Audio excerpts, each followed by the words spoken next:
T20ની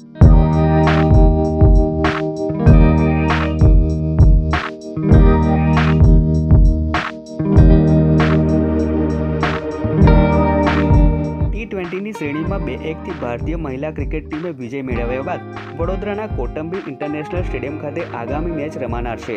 ત્યારે ભારત અને વેસ્ટ ઇન્ડિઝની મહિલા ક્રિકેટ ટીમ વડોદરા ખાતે આવી પહોંચતા તેમનું ભવ્ય સ્વાગત કરવામાં આવ્યું હતું। વડોદરા એરપોર્ટ પર બંને ટીમની મહિલા ખેલાડીઓને જોવા માટે મોટી સંખ્યામાં ક્રિકેટ રસિકો એકઠા થયા હતા। બંને ટીમને ચુસ્ત પોલીસ બંદોબસ્ત વચ્ચે શહેરના પશ્ચિમી વિસ્તારની હોટલમાં લાવવામાં આવી હતી। કોટંબી સ્ટેડિયમ ખાતે બપોરે વેસ્ટ ઇન્ડિઝની ટીમ જ્યારે સાંજના સમયે ભારતીય ટીમ પ્રેક્ટિસ કરશે। વડોદરાના ક્રિકેટ રસિકો મેચને લઈ ભારે ઉત્સાહિત જોવા મળી રહ્યા છે।